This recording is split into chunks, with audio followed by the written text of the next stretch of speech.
Welcome and hello everyone to our third annual Digital Empowers Summit.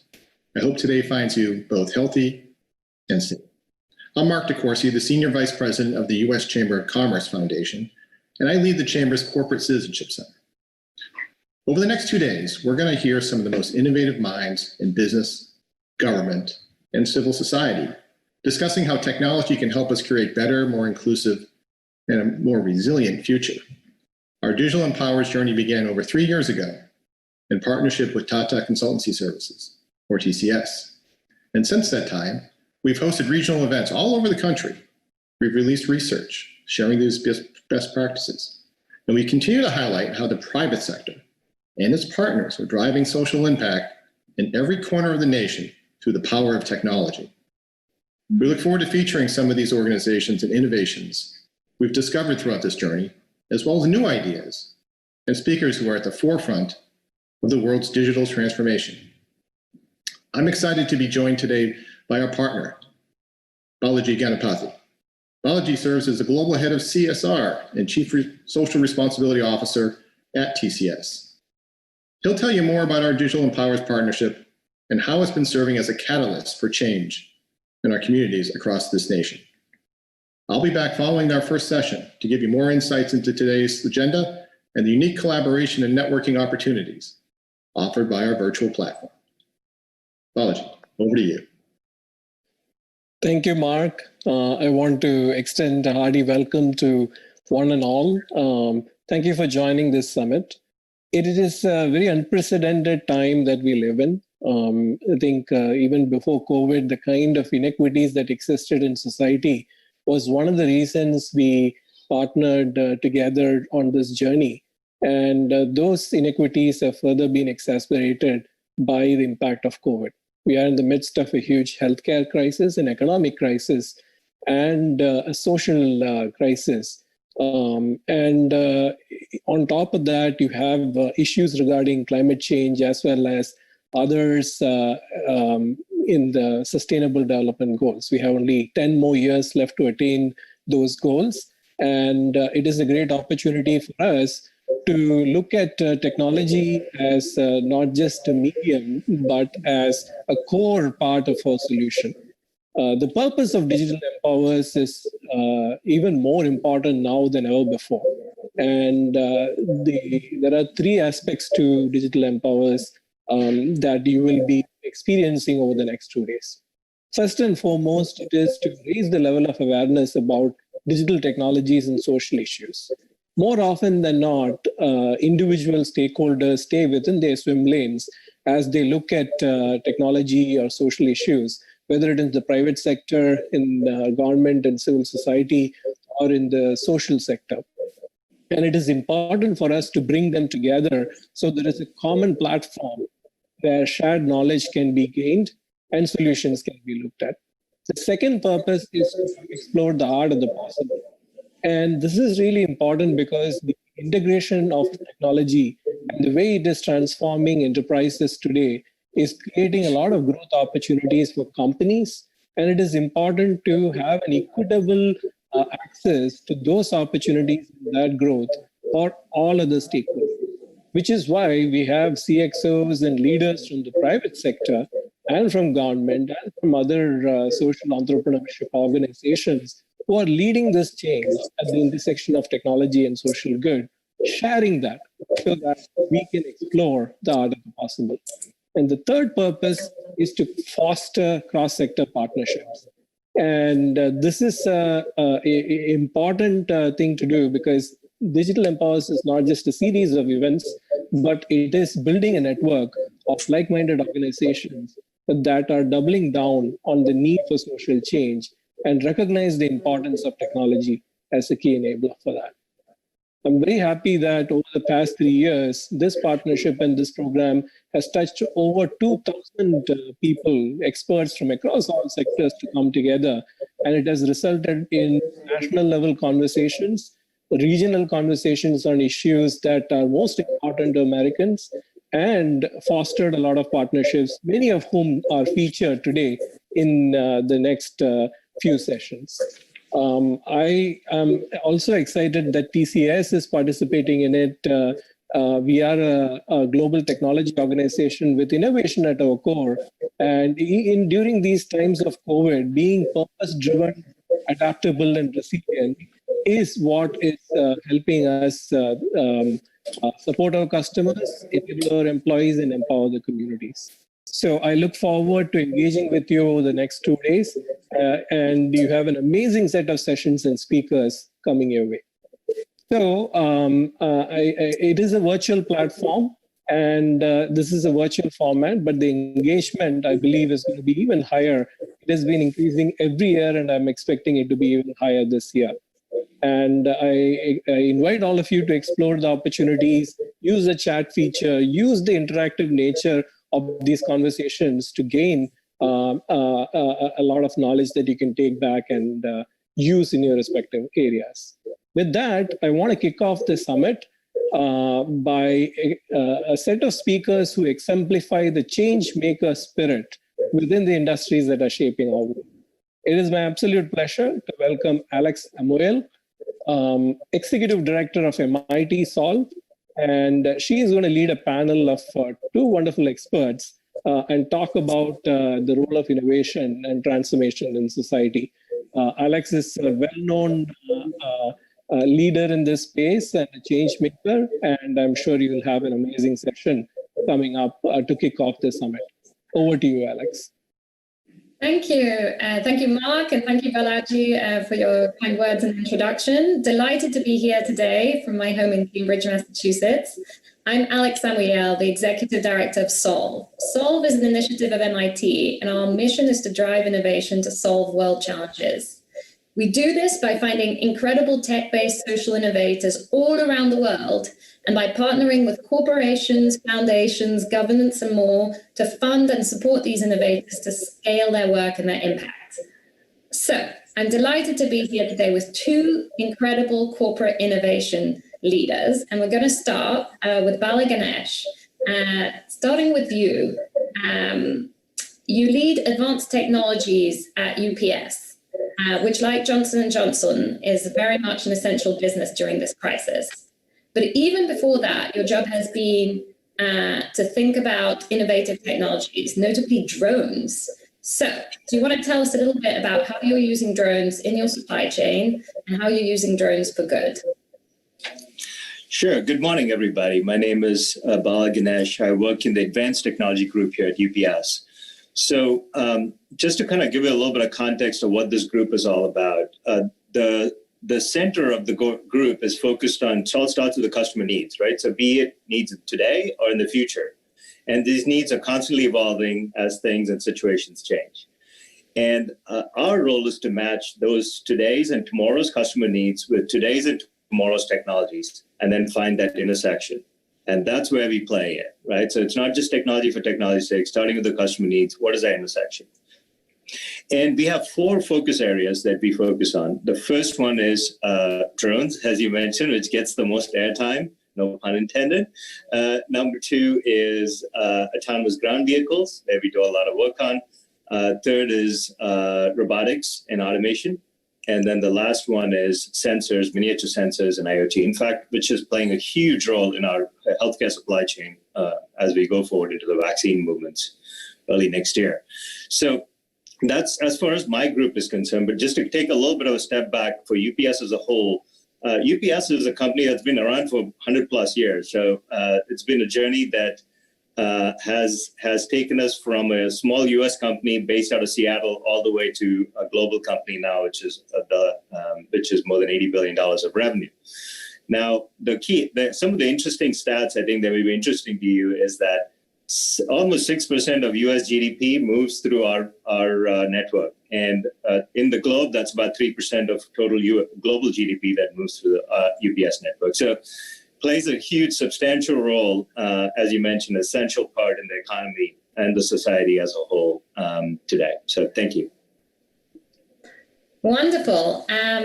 And so we're also going to introduce Melinda Richter from Johnson & Johnson, which is also an essential business, obviously, during this crisis. So Melinda, You lead JLABS, which is an incredible initiative where you're bringing innovation and entrepreneurs from outside into Johnson & Johnson through dedicated spaces all around the world, from Shanghai to Cambridge and many more, I hear. So to get us started, how are you working with these incredible tech startups? And also, how has this work evolved during COVID? So great question, and thank you for having me. And it's such a pleasure to virtually meet all of you out there. So listen, at Johnson & Johnson, we believe the best innovation, the best science and technology should become the best solutions for patients and consumers all over the world. And if we believe that to be true, we also have to be humble enough to say that the best science and technology is just as likely to come from outside the walls of a big company like the inside. But when it's out there, when you're those entrepreneurs facing all the hurdles of raising money and getting the right people and equipment, et cetera, many times the best science and technology fails. And so what we want to do is locally embed ourselves in ecosystems around the world with the intent to catalyze and accelerate innovators who are working for the purpose of making a difference. And so one of our key elements of Johnson & Johnson innovation is JLABS. And what we do is we'll do educational programs, networking events, and funding series with express intent to arm entrepreneurs with all the skills, knowledge, and capability. But most importantly, the confidence that they could do it, that you can make a difference for people all over the world. And then once you get something started, then we offer a platform of resources that mimic the same sort of resources our internal R&D teams have. So we'll have a place that you go to, a JLAB site, where half the space is all common research space filled with equipment, so you don't have to go out and raise money to get access to that. Where you have common spaces where everybody can come together and collaborate and talk about new ideas, where you have a business and an operations team who take care of the day-to-day activities for you, so you can focus on the science and technology. And most importantly, you get mentors from inside J&J that will help you think about where you need to go and what's the most efficient plan to get there. And so, as you said, Alex, we're all over the world now. We're in 13 sites. We have 675 companies, and those companies have done over $40 billion worth of deals. That's remarkable for early stage. More importantly than that, our companies represent the diversity of people we're trying to serve. So 30% of our companies are women-led. That's compared to an industry average of 1% in the industry. And about 30% of our companies are minority-led. That's compared to about 8% of industry average. So we absolutely believe leadership has to be diverse to reflect the priorities, the issues, the gaps that are out there in the marketplace. And so, as you said, we're very essential in COVID-19. Our sites have remained fully open and operational. But more importantly, we've formed some very big strategic partnerships. So we all recognize we can't do it alone. One of the most important organizations during COVID-19 is BARDA.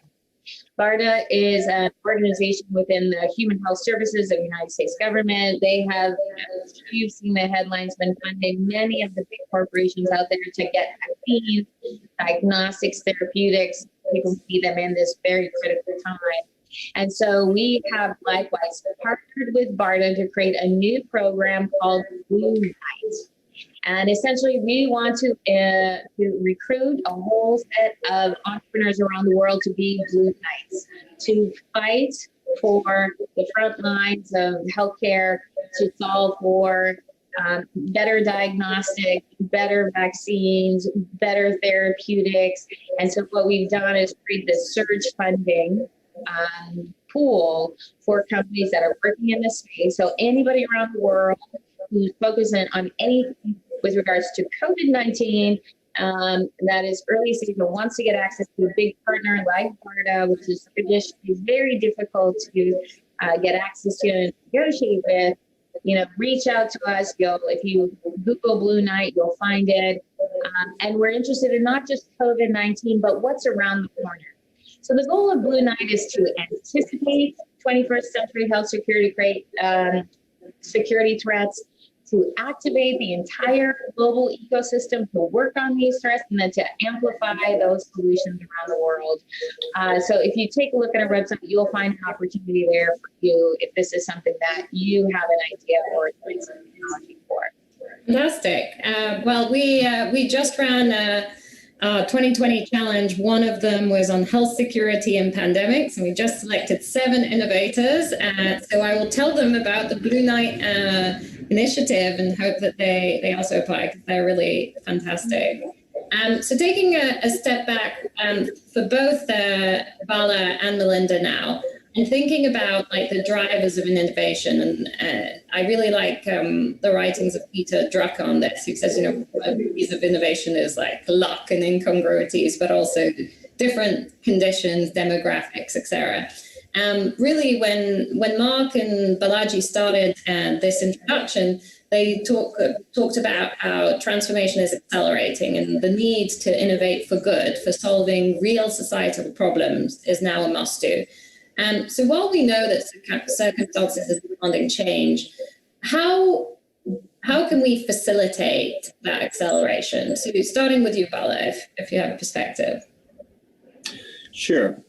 So as I started in my first answer, we start with the customer needs, right? And the needs are evolving, as you see. First of all, the need to do good is part of what the younger generation is talking about nowadays. It's becoming a really important part of how they think about the world. And so we as a collection of individuals that includes this younger generation have to think about how to satisfy those needs, right? So when I talked about those 4 pillars, there's a variety of things we're doing that enables some of these solutions that help not just in the near term, but in the long term. So let me talk about a few. So for example, since you started with drones, let me start with that. For example, just to give you a context of this, so we have something called a UPS Foundation. That's our nonprofit part of the company that funds these kind of initiatives for humanitarian causes throughout the world. So what was our first project with drones? This was 4 years ago, was through the UPS Foundation in Rwanda, moving blood supplies in Africa for the people who needed it in the middle of nowhere, right? So this we did through the foundation. We were not right, because at that point in time, we were just figuring out how should we use this technology. And so we look upon humanitarian causes an important way for us to push technology into new envelopes that we hadn't thought about before. And we learned from that, and we've started expanding into that space. Another example is last year, we had done most drone work in what we call hospital-to-hospital movements in North Carolina. In April of this year, we've got special permission from the FAA to start doing drone deliveries to homes in Florida, to the biggest retirement community in the world. And now we're moving prescriptions for CVS from the pharmacy to the homes when things are urgently required. So you can see that challenges often brings out opportunities for technology and innovation. Another example that I just talked about is related to the healthcare vaccine movement. So it has to be kept at a really extremely precise temperature when those vaccine shipments are moved across the world. And so we've come up with these really small miniature sensors that can constantly monitor those temperatures and flag if there are problems with temperature control or dry ice running out, so they can be replenished at the right time. So those are some examples of how we're thinking about it. And so the 2 key things I'll kind of emphasize is that technology for itself doesn't make sense, but the question is, how do you stay laser focused on the customer needs and make sure you're agile enough to react to what changes are coming? And the second is making sure that you use humanitarian causes in our example, through our foundation, to really push the envelope and really making sure how we can add value. And then the last one we do a lot of work on, which people don't, people think about tangible stuff, but another big thing we really focus on is data for good, right? So how can we put together data sets and algorithms that can help things function better in different places? So back to you. Wonderful. And I think what it's also showing is like you in your role has to sort of anticipate as an innovator, has to anticipate the circumstances what much change. And when they do so quickly, and so unfortunately, at least during the crisis, then actually you're able to deploy these technologies faster. And I think what's interesting with you, Melinda, is obviously Johnson & Johnson is working on a vaccine at the moment, but I think the health tech portfolio that you have through JLABS, and I've seen this at Solve, is a number of our ed tech companies and a number of our health tech companies. It's not that they had to pivot during this crisis. They had the technologies that were perfect for remote learning and for telemedicine. And so suddenly they become at the forefront. I'd love to hear a little bit about some of your portfolio and how suddenly they're able to sort of come at the forefront during this crisis and be immediately, some of the technologies immediately deployable when maybe they were struggling to find the right conditions before that. Yeah, it's such a good point in that, for example, telemedicine was certainly something that's been bubbling in the ecosystem, but hasn't really been taking off for a variety of reasons. And then with COVID-19, it suddenly shifted the dynamic. Suddenly everything was about telemedicine, and everybody came together to try to make it successful. So it's not just the entrepreneurs, they're at the right place to take advantage of it, but we also need policymakers, our government partners, to get on board, because one of the challenges with telemedicine is that it wasn't being reimbursed through insurance. And so therefore, nobody was really taking up the mantle of providing it in a scalable way, nor were people really utilizing it. And so government partners had to pivot as well. So everybody came to the table to say, how can we do this better, because the situation demands it. And from this point forward, there's no turning back. And what's exciting about that is now we're starting to see where there were real gaps in care, in access to care. So listen, we've all been talking about it. If you haven't heard about it, you should be talking about this, is the healthcare inequities that have risen to the top of the priority list, where we're seeing impoverished communities of color who are being inordinately impacted by COVID-19 because they had, first of all, pre-existing conditions because they didn't have access to care. And then once you get COVID, not having access to care. And that's what digital health technologies can do. It can equalize everybody's opportunity to stay healthy in the first place. And then if they get sick, how do you then take advantage of, a more accessible platform? So all of that is really exciting. And if you have anything in this space, now's the time. Jump in big time, figure out where you can get resources, where you can get support, because people need you. And at the end of the day, this is what it's about. People want to live healthy, productive lives. They want to be with their families. And so this is why we need this. This is that higher purpose that allows you to break through all the walls and actually come up when you're trying to do something new. And at the same time, we're pivoting in other kinds of major technologies. As you said, we have a vaccine that we're working on. And Bala, I'm so pleased to hear about all the work that you guys are doing to help facilitate it. It takes a village. People don't understand.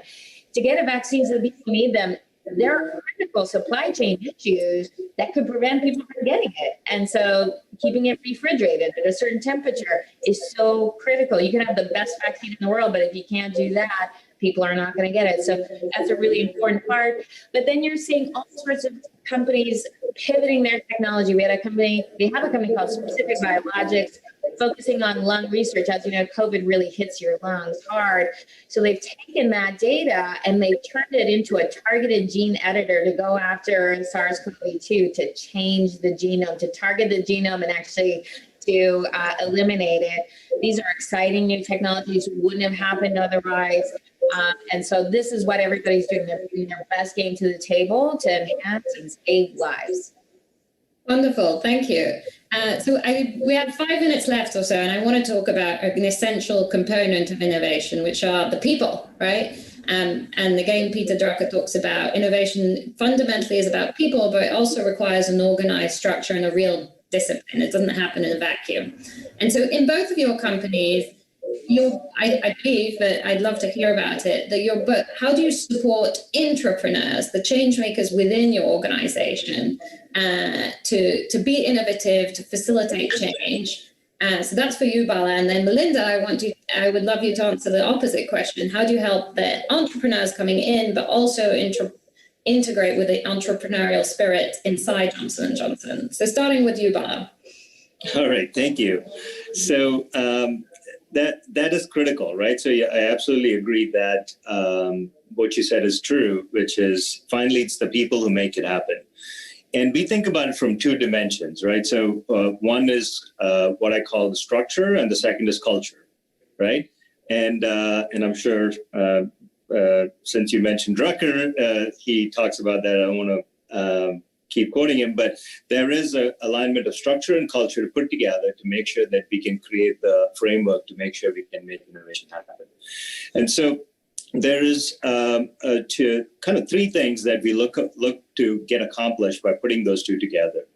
The first one is called autonomy, right? So we call it the 3 A's: autonomy, action, and you get the authority to get it done, right? So basically, autonomy, action, authority is what we focus on to make sure that we empower people to get things done. Now, while that is important, we also have to put a framework together, the structure together to make it happen, right? So this is where we can start seeding these quick prototypes, proof of concepts that we can go spin up, see if it works or not before we kill it or go forward to the next generation.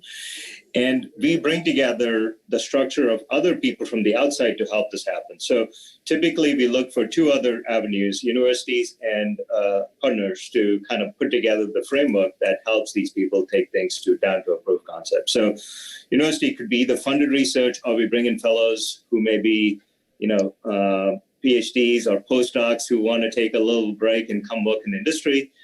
And then from a partnership perspective, we have something similar like a venture group that we work with to get some startups in and running. Of course, mature companies we talk to all the time. So that's kind of the framework that we use to kind of spin up quick projects up and down. Lovely. Melinda, the last 3 minutes.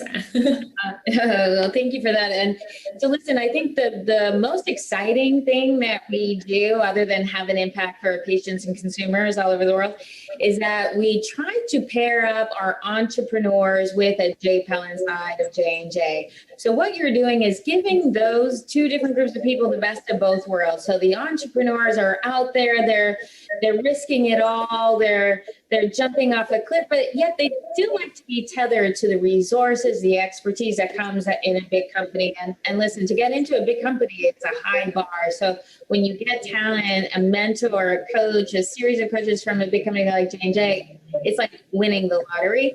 And at the same time, our internal talent want to live on the front lines of innovation. They want to experience that thrill of doing something new, of creating huge change. And yet they don't want to risk it all, but they want to be a part of the process. So they get to, when they're a coach, a mentor of these companies, they get to live the thrill of starting something new and bring so much experience to the table. And as a result of that, everybody wins and everybody develops and everybody grows. But most importantly, patients and consumers win, right? Because now we can accelerate things to market, and people inside of J&J, they change their mindset. When you're a part of that process, it changes who you are. It changes how you do things and how you prioritize things and how you deal with issues. So at the end of the day, it's the best talent development tool for our internal folks, and it gives so much to those entrepreneurs to feel like they're part of a community. Wonderful. So thank you to you both for today. What I learned from this discussion is the world cannot wait. We need to solve real societal problems. We need innovation and new solutions. And at UPS and Johnson & Johnson, two essential businesses during this crisis, you've set up systems and processes to really help your people and outside people to really be able to do that. So thank you so much for your time today. And back to Mark to close the session. Thank you very much, Alex, Bala, and Melinda, for taking the time to be with us today and leading us through this change. The world would be unimaginable. The world we live in today would have been unimaginable only just a few months ago. as the coronavirus pandemic and the ensuing social and economic crisis has turned our worlds upside down. These events have sparked unprecedented cross-sector collaboration to advance tech-driven solutions for the greater good. That's why earlier this year, Digital Empowers teamed up with SeedSpot to create a Pitch for Purpose, a pitch competition recognizing just what the business community can bring to the solution set. Now we have 6 finalists who rose to the top, and they'll go to a live pitch competition today for a chance to win $15,000. They'll answer to a panel of judges, but they'll also answer to you, the viewers. The venture recognized as the audience favorite will earn additional prize money. So support these passionate founders by tuning in to the competition at 1:45 Eastern to cast your vote and share the event with your network to help bring these ventures additional resources and much needed attention. And make sure to follow the conversation on Twitter using the hashtag DigitalEmpowersUS and the hashtag PitchForPurpose. We'll now transition to the breakout sessions. You can select which breakout session you like by scrolling down to the bottom of the live stream page. Following the breakout sessions, we'll take a 30-minute break, and we'll be back at 1 o'clock Eastern to resume our regular programming, including our inaugural Pitch for Purpose competition. With that, please enjoy the next set of breakout sessions. Thank you.